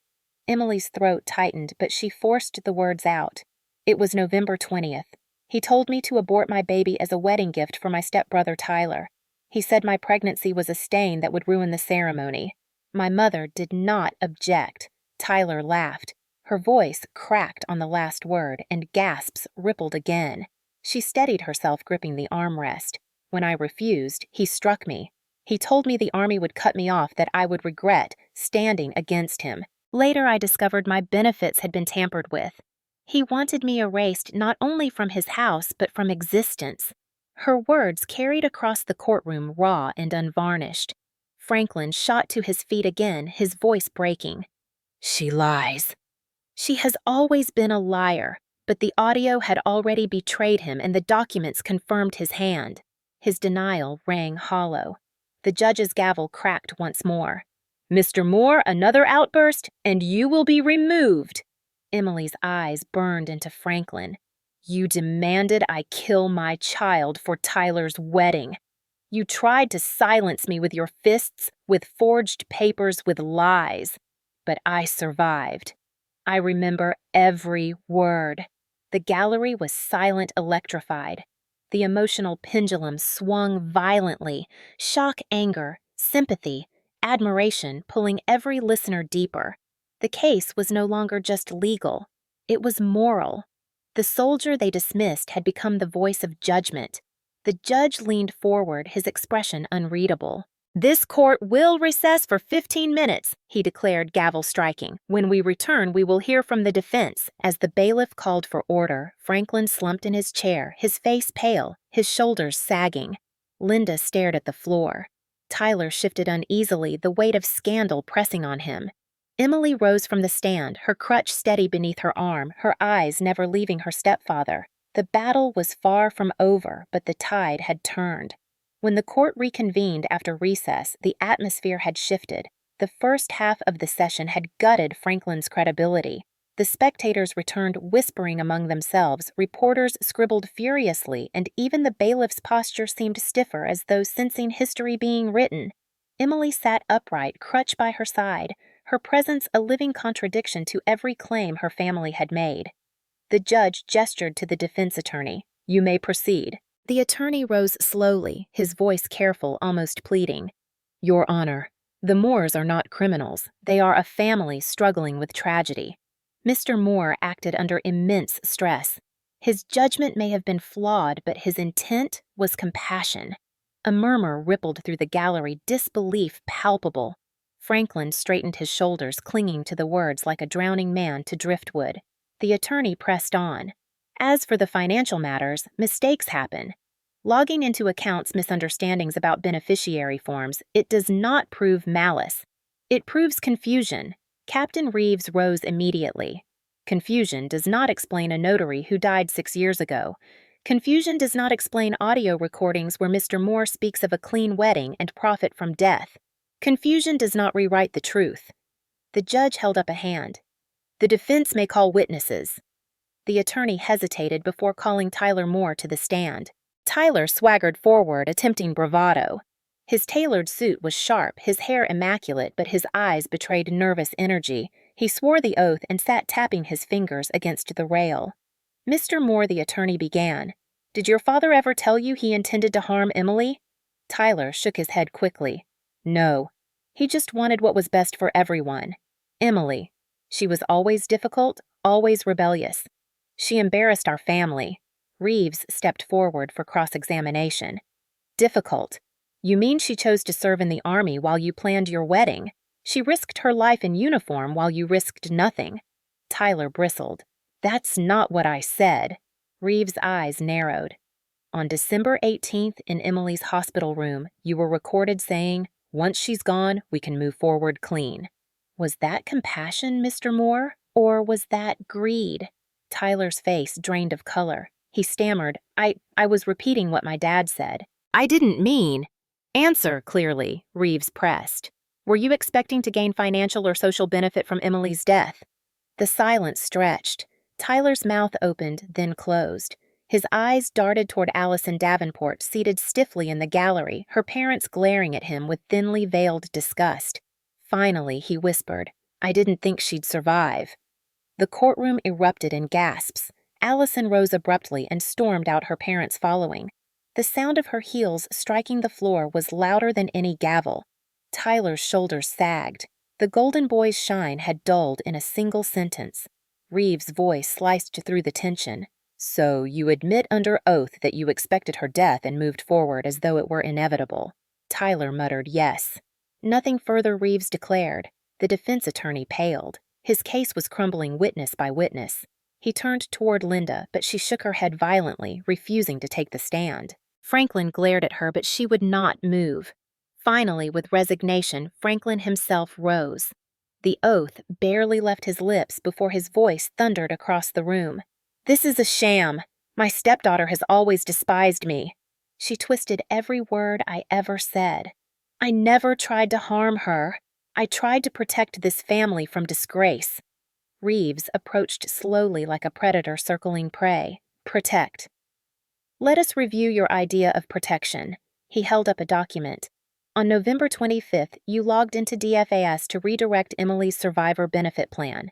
Is forging her authority protection?" On December 12th, you filed a DNR with a dead notary's seal. Is that protection on December 18th? You told your son that once she was gone, the wedding would be clean. Is that protection? Franklin's face turned scarlet. You twist everything. She was brain dead. The judge's voice cut in cold and final. She is sitting in front of you, Sergeant Hartley, in full uniform, alive and lucid. Explain that, Mr. Moore. Franklin faltered. His hands shook. Sweat rolled down his temples. He opened his mouth, but no sound came. Emily leaned forward from the gallery, her voice sharp despite its rasp. Explain to them why you demanded I kill my child for Tyler's wedding. Tell them again how I was a burden. Tell them how you signed papers over my unconscious body while planning a celebration. The courtroom went silent again, the emotional pendulum swinging from shock to outrage. Franklin's mask cracked. You think you're better than us? He spat, his voice raw. You're nothing but a medic. You obey orders, you don't make them. I gave you a home and you repay me with this circus. General Hale rose slowly, his figure towering. His voice was calm, but thunderous. Mr. Moore, you disgrace the uniform you once wore.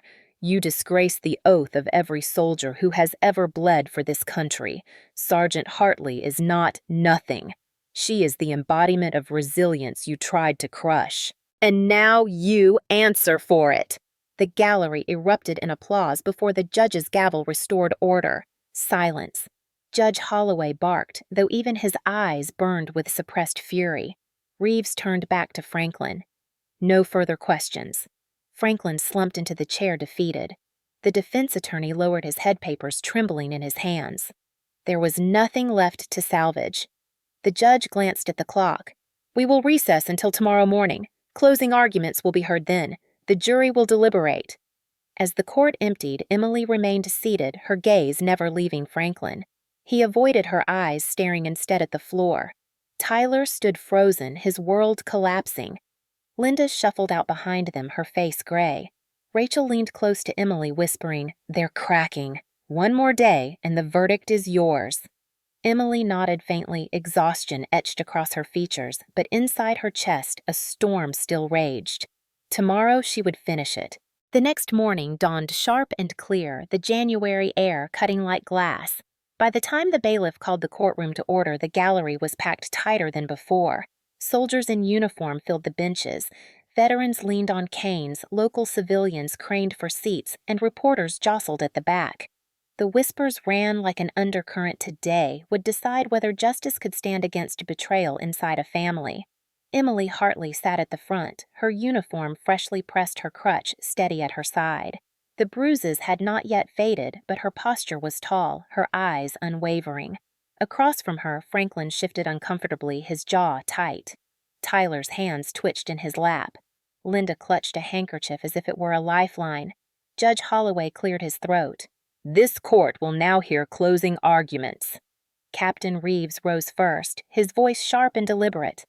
Ladies and gentlemen, you have seen the evidence. You have heard the recordings. You have witnessed Sergeant Hartley herself alive and speaking when her stepfather insisted she was gone. This is not a case of confusion. This is not a case of misjudgment. This is a case of fraud, abuse, and calculated cruelty. He clicked the projector, the forged power of attorney flashing across the screen once more. A notary long dead, a signature forged. This was no accident. This was preparation. Another click revealed the DFAS log, an attempt to reroute survivor benefits to Tyler Moore. Again, not a mistake. This was intent. The audio clip played once more. Franklin's voice cold and unambiguous. Once she's gone, Tyler gets the SBP and the wedding is clean.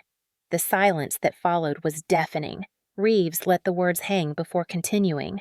This is not compassion. This is conspiracy. They demanded she end her pregnancy for the sake of a wedding. They struck her when she refused. And when fate placed her in a hospital bed, they tried to finish what violence had begun, erasing her legally, financially, permanently. But she survived, and her survival is the loudest evidence of all. He turned toward Emily, his voice softening. Sergeant Hartley's resilience brought us here. It is now your duty to ensure her sacrifice is not buried under lies. Render the truth. Deliver justice." He sat the room buzzing with emotion. The defense attorney stood slowly, his shoulders sagging under the weight of the impossible task. His voice was quiet, almost apologetic. "Ladies and gentlemen, no one denies the pain in this room. My clients, they made errors.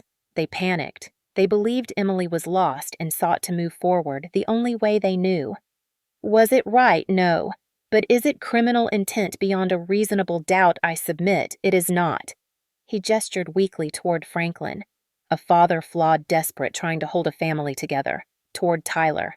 A son reckless, arrogant, but misguided rather than malicious. He glanced at Linda, whose face remained hidden behind her handkerchief, and a mother caught between loyalties. His words fell flat. The gallery remained silent, unswayed. The attorney lowered his head. "I ask for mercy." He sat quickly as though eager to escape the weight of his own argument. Judge Holloway gave final instructions to the jury. "You have heard the charges: fraudulent documentation, unlawful medical directives, and attempted beneficiary theft. Consider the evidence with impartiality. You may now retire to deliberate." The jury filed out, leaving the courtroom in tense silence. Hours passed. The gallery emptied and refilled as people stretched their legs, but Emily remained still, her gaze fixed forward. Rachel sat beside her, occasionally adjusting her IV line, whispering encouragement. General Hale stood at the back like a sentinel, arms folded, unyielding. At last, near dusk, the jury returned. The gallery surged with anticipation. The foreman, a middle-aged reservist with solemn eyes, stood as the judge asked, "Have you reached a verdict? We have your honor." The clerk accepted the paper, unfolded it, and handed it to the judge. He scanned the words, his face unreadable, then returned the slip. The foreman read aloud, "On the charge of fraudulent documentation of medical authority, guilty. On the charge of attempted unlawful termination of life support, guilty. On the charge of attempted redirection of survivor benefits, guilty." The words crashed over the courtroom like thunder. Gasps, murmurs, and the clicking of frantic reporters' keyboards filled the air. Franklin sagged as though struck, his shoulders collapsing. Tyler's mouth hung open. Disbelief etched across his face. Linda sobbed quietly into her hands. Judge Holloway's gavel struck. "Order." The gallery stilled. He turned his gaze toward Franklin, his voice steely. "Mr. Moore, you stand convicted of crimes that dishonor both family and service. You will be remanded to federal custody immediately. You have betrayed your oath, your stepdaughter, and this nation's trust." Two military police officers approached, clicking cuffs over Franklin's wrists. He struggled for a moment, then froze as Emily's eyes met his. Her stare was calm, cold, unyielding. He dropped his gaze, unable to hold it. The judge continued, "Tyler Moore, though not the primary architect, you aided and abetted these actions. You will face further civil proceedings and remain under investigation for insurance fraud. Linda Moore, though spared criminal conviction today, your complicity will be addressed in civil court. You have lost any right to speak for your daughter." Linda wept harder, whispering Emily's name, but Emily did not look at her. At last, the judge turned to Emily. His expression softened. "Sergeant Hartley, this court recognizes the extraordinary ordeal you have endured. You have shown resilience in the face of violence, deceit, and betrayal. On behalf of this bench, I thank you for your service and your courage." The gavel struck once more. "This court is adjourned." The gallery erupted into a roar, applause, shouts, the thunder of boots stamping. Reporters rushed to the exits, eager to broadcast the verdict. Veterans saluted Emily as she stood, her crutch firm beneath her arm. She returned the salute, her lips tightening into a thin but resolute smile. As Franklin was led out in cuffs, he glanced back one last time. Emily's voice carried across the courtroom, quiet but cutting. "You tried to erase me. You failed." His eyes dropped. He did not look back again. Tyler stumbled toward the door, his once proud stride reduced to a shuffle. Allison Davenport's parents waited outside, their faces cold. The engagement was finished, the family name disgraced. Linda lingered at his back, her sobs fading as she followed her son out. Her shoulders hunched, her once rigid posture broken. Emily stood surrounded by allies, Rachel steady at her side, General Hale towering in support, Captain Reeves clasping her hand with respect. She looked out over the emptying gallery, her chest rising with slow, deliberate breaths. The weight of months of fear and silence lifted. She was still scarred, still healing, but she was not erased. She was whole. As the doors closed, the sun dipped below the horizon, casting long shadows across the marble floor. For the first time since the crash, Emily allowed herself a smile that reached her eyes. Justice had spoken. The courthouse emptied into the chill of January night, but the echoes of the verdict lingered in every corner. Reporters crowded the steps, their voices rising into the dark microphones thrust toward anyone connected to the case. Headlines were already flashing across phone screens: stepfather convicted in military fraud plot. Soldier survives family betrayal. Inside the holding cell, Franklin Moore sat in handcuffs, his shoulders slumped, his jaw slack. For decades he had barked orders, believing his voice could bend others into obedience. Now his words carried no weight. The guards did not look at him with deference, but with disdain. He was no longer a patriarch or a soldier. He was a convict, stripped of his self-forged authority. Tyler Moore staggered down the courthouse steps flanked by attorneys, his eyes darting desperately for Allison Davenport. She was gone. The Davenport family had already issued a public statement. The wedding was canceled. They expressed sympathy for Emily, calling her ordeal a sobering reminder of courage and sacrifice. Tyler's phone buzzed with notifications messages from friends, turning cold groomsmen rescinding their loyalty. By the time he reached his car, the golden veneer of his future had crumbled into dust. Linda Moore trailed behind her face, pale under the harsh camera flashes. Once she had reveled in social attention, playing the part of elegant matriarch. Now every lens captured her tears, her complicity, her silence that had nearly cost her daughter's life. She clutched her purse to her chest, but no amount of fabric or leather could shield her from the judgment of the crowd. Emily Hartley exited last, flanked by General Marcus Hale and Dr. Rachel Kim.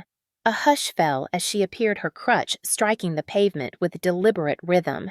She paused on the steps, her gaze sweeping across the reporters. Flashbulbs popped, but she did not flinch. One journalist shouted, "Sergeant Hartley, do you have a message after tonight's verdict?" Emily's voice carried across the steps, raspy but clear. "I survived what they tried to erase. Justice is not just a word. It is action. And tonight, action prevailed." She turned without waiting for more questions.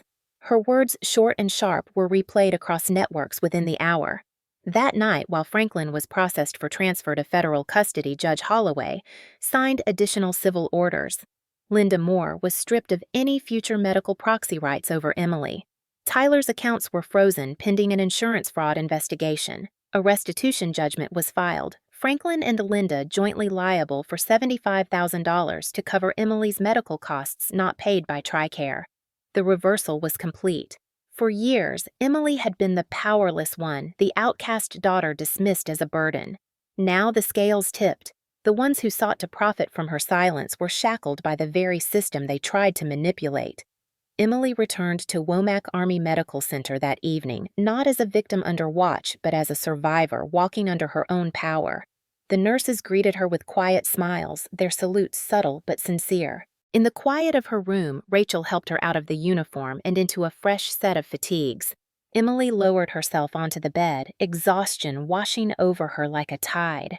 "You did it," Rachel whispered. Emily shook her head faintly. "We did it. You refused to sign. You gave me time." She reached for Rachel's hand, gripping it weakly. "I'll never forget that." General Hale visited briefly before departing for Washington. He stood at the foot of her bed, his presence still radiating authority. "Sergeant Hartley, the system almost failed you, but you forced it to confront itself. That is not weakness. That is leadership." He saluted. Emily returned it from her pillow, her lips parting into the faintest smile. Over the following days, the fallout spread. Franklin's name appeared in national outlets, his dishonorable discharge from years earlier dragged back into light. Linda was portrayed as the silent accomplice her reputation shredded in Fayetteville. Tyler became a pariah, his canceled wedding turning into a tabloid spectacle. Former friends avoided him, and Allison Davenport's family cut every tie. Emily's name, however, rose in the opposite direction. Veterans groups hailed her courage. Military forums filled with messages of support. Not all battles are fought overseas. One post quoted her words, "Some are fought at home." Soldiers shared her story in barracks and training camps, a cautionary tale, but also a beacon of resilience. On January 15th, Judge Holloway issued the final restitution order. The Moores' assets were seized to cover Emily's medical bills and legal expenses. Their house in Fayetteville was placed under lien. Emily, once excluded from her family home, now held the legal weight to strip them of comfort. She did not celebrate the financial blow. She simply noted the irony. The same people who claimed she was a burden now carried the cost of her survival. Emily's recovery accelerated. By February, she was walking longer distances with her crutch. By March, she returned to light duty at Fort Bragg. Her superiors, recognizing both her ordeal and her courage, recommended her for promotion. In April, she pinned on the stripes of Sergeant E5. The ceremony was small but powerful soldiers applauding as she stood straighter than ever, her voice steady as she recited the oath once more. The power reversal was no longer symbolic. It was codified in rank in law in the record of the courtroom. Franklin was inmate number 52114 at a federal facility. Tyler faced depositions and civil suits. Linda lived in near seclusion, her former social circle fractured. And Emily Hartley, the daughter they had tried to erase, now stood recognized by her peers and her nation. The arc of betrayal had bent back upon itself. The family that demanded she abort her child for a wedding gift had lost everything: status, freedom, credibility. Emily had gained not only justice, but a deeper understanding of her own strength. By late spring, the world had moved on to other headlines, but in Fayetteville, the echoes of the Hartley case lingered. Neighbors spoke of it in hushed tones over coffee. Soldiers retold it during late-night shifts, voices hushed with awe.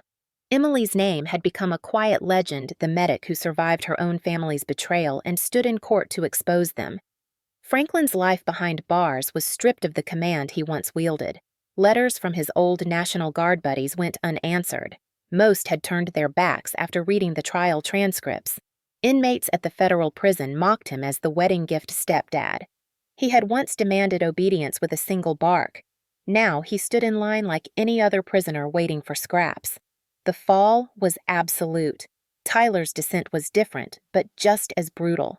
The Davenports cut all ties within 24 hours of the verdict.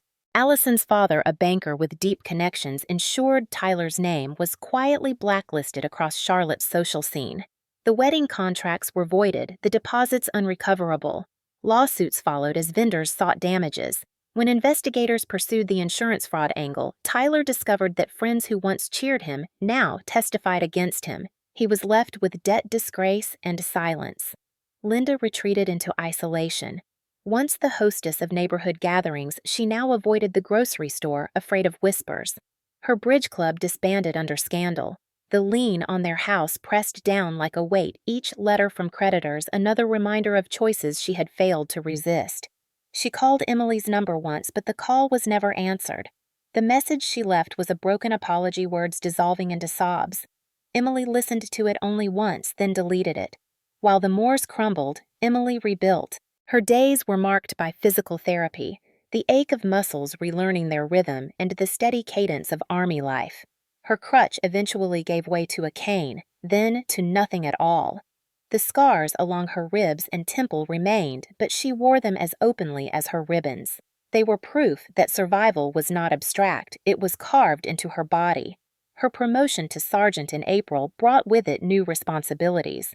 Younger soldiers looked to her for guidance. Some whispered about the case, embarrassed to mention it directly. Emily never shut them down. Instead, she used it as a lesson.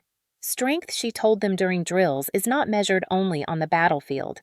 It is measured in how you respond when the people who should protect you turn against you. Her words carried weight not from theory, but from lived experience. By May, the Army invited her to speak at a leadership seminar in Fort Jackson, the same place she had trained 2 years earlier. She stood at the podium, uniform, sharp voice, steady. Rows of recruits watched her pens scratching in notebooks. Not all battles, she told them, are fought overseas.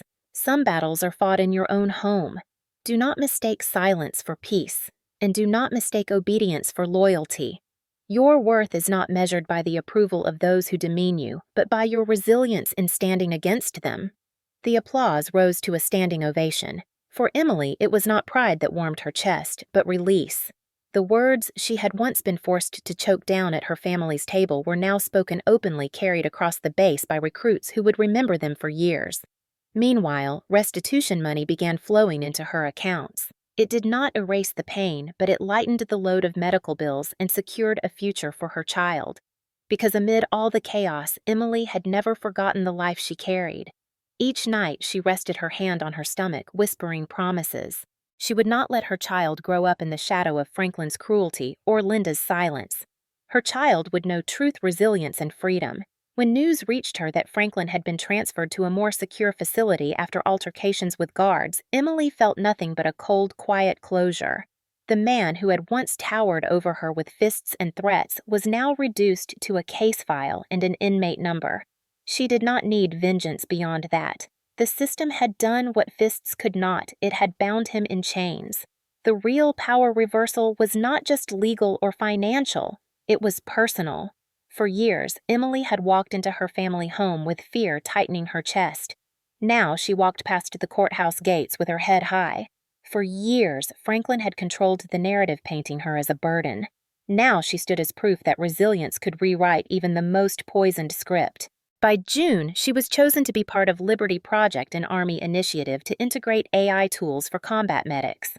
Her name appeared on official documentation listed as a case study of perseverance. For Emily, it was validation beyond any verdict. Her experience had become a tool for progress, ensuring that soldiers like her would have more support in the future. And though the scars remained, Emily Hartley was no longer defined by betrayal. She was defined by survival, by justice, by a power reversal that no one could take back. The Moores had lost their grip. Franklin wore a prison jumpsuit. Tyler lived under the shadow of debt and scandal. Linda wandered in silence, estranged from her daughter. And Emily, once dismissed, nearly erased, stood stronger than all of them combined. The power had shifted, permanently. The summer of 2024 in North Carolina arrived heavy with heat, the kind that made asphalt shimmer and cicadas sing relentlessly from the trees. But inside Emily Hartley's apartment near Fort Liberty, the air carried a different rhythm. Gentler, steadier, alive with renewal. Sunlight filtered through the blinds across neat stacks of Army manuals, folded uniforms, and a crib waiting patiently in the corner. By July, Franklin Moore was deep into his federal sentence. News of his conviction had faded from headlines, but the consequences remained etched in court records. Linda Moore lived quietly in a rented duplex after their home was repossessed, avoiding neighbors' stares. Tyler battled lawsuits, his name synonymous with arrogance and disgrace in Charlotte's business circles. Their downfall was not a scandal of a week, it was a scar that would follow them for years. Emily, meanwhile, breathed new air. Each morning began with physical therapy, but now the movements carried not just determination, but pride. Her limp had lessened. The cane remained, but it no longer felt like defeat. It was a reminder of battles endured and survived. On July 4th, she attended the base celebration.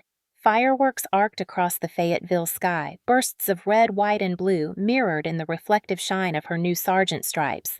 Soldiers clapped her shoulder. Strangers offered handshakes. Veterans whispered, "You did us proud."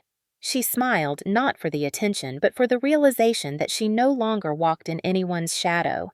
By August, Emily's pregnancy had advanced to the point where strangers could see the curve of new life. She wore it with dignity, never hiding the truth of her circumstances.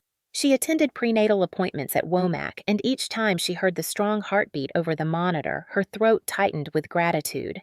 This child would not be raised in fear or manipulation. This child would know resilience as inheritance. In September, Emily was invited to Washington, D.C., to testify before a committee studying abuse within military families. She stood in the Capitol building, her voice steady as she described the layers of betrayal, financial, emotional, physical, that had nearly stolen her life. I survived not because the system worked perfectly, she told them, but because a few brave individuals refused to be silent. No soldier should depend on luck for justice.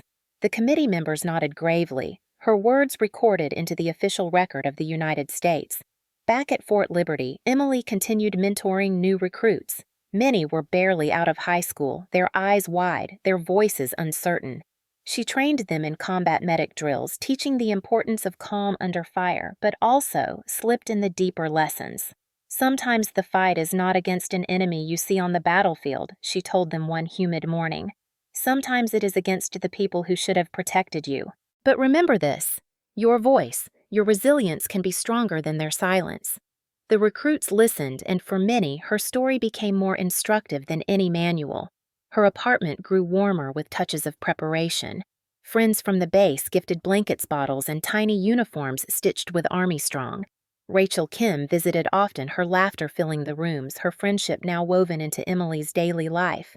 One evening over takeout, Rachel asked quietly, "Do you ever think about forgiving them?" Emily set down her fork. The question lingered like smoke. "Forgiveness isn't the right word," she answered. "I don't carry their weight anymore. That's enough." In November, on Veterans Day, Emily stood at a podium in downtown Fayetteville. The crowd included veterans from World War II to Iraq and Afghanistan families waving flags and children perched on shoulders. Her cane tapped the stage as she approached the microphone. She spoke of service sacrifice and unseen battles. Not all wounds bleed, she told them. Some wounds are made in silence behind closed doors, but the fight for dignity is as honorable as any fight overseas.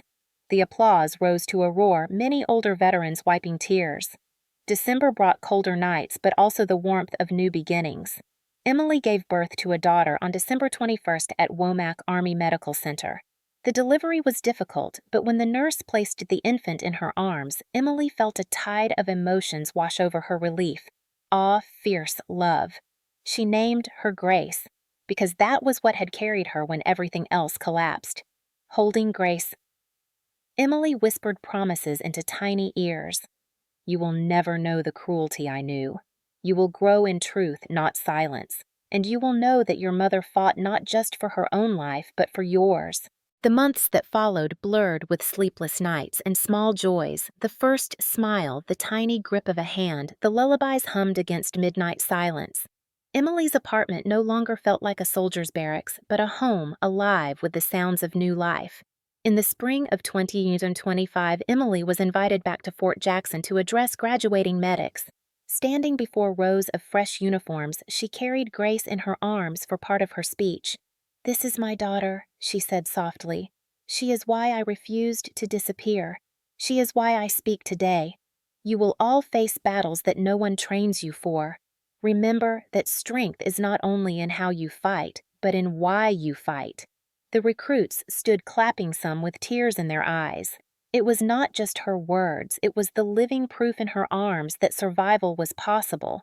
Emily's story spread quietly, not through tabloids, but through whispered retellings. A medic at Fort Hood told it to a class of trainees. A veteran in a VA hospital recounted it to a younger patient. A chaplain quoted her words during a sermon about courage. Her name became a touchstone for resilience, her journey a story that carried beyond courtrooms and bases. By mid-2025, Emily had settled into her dual roles, soldier and mother. The scars remained both physical and emotional, but they no longer defined her. They were markers of battles fought and won. The people who tried to erase her lived diminished lives of their own making, bound by choices they could never undo. The true rebirth was not only Emily's survival, but her transformation into something more, a voice for those silenced, a shield for those who came after her, a reminder that justice can bloom even from betrayal. On a quiet evening in June, Emily walked with Grace in a stroller along the parade grounds of Fort Liberty. The sun dipped low, casting golden light across the field. Soldiers jogged past, saluting. Children played in the grass. The air carried peace, rare and precious. Emily paused, looking out over the grounds. She thought of Franklin's fists, of Linda's silence, of Tyler's arrogance. She thought of Rachel's steady voice, Marcus's unyielding presence, Reeves's sharp advocacy. She thought of the courtroom, the gavel, the verdict. and she thought of Grace, whose tiny breaths rose and fell under the fading sun. Her voice was soft but firm as she whispered, "Not all battles are fought overseas. Some battles are fought at home. But every battle, every scar, every step brought me here, and I would choose survival every time." The cicadas sang, the flag on the parade ground rustled, and Emily Hartley, once nearly erased, walked into the future reborn. If you stayed with me through Emily's journey, you know this wasn't just a story about one soldier. It was a story about what happens when silence is used as a weapon, when family becomes the battlefield, and when survival means more than just breathing. It means reclaiming your life. And now I want to ask you how many of you have faced a battle like this in your own homes. Maybe it wasn't a courtroom. Maybe it wasn't forged papers or military benefits. But maybe it was the father who tried to silence you, the sister who mocked you, the stepmother who looked away when you needed her most. Betrayal doesn't always make the news, but it leaves scars we carry every single day. That's why I share stories like Emily's. Because sometimes hearing that someone else fought back, that someone else refused to vanish can be the spark. Another person needs to find their own strength. And right now, there's someone watching who needs that spark. It could be you, or it could be someone in the comments who reads your words. So before you go, I want to hear from you. Where are you watching from tonight? Have you ever faced a moment when your own family turned against you, and how did you respond? Drop it in the comments. You never know who you'll help by telling your truth. And if Emily's fight shook you even half as much as it shook me, take a second to hit that like button. Subscribe if you want more stories where the truth wins, where the overlooked finally rise, and where silence is broken wide open. Because here we don't just tell stories, we take back voices. Together.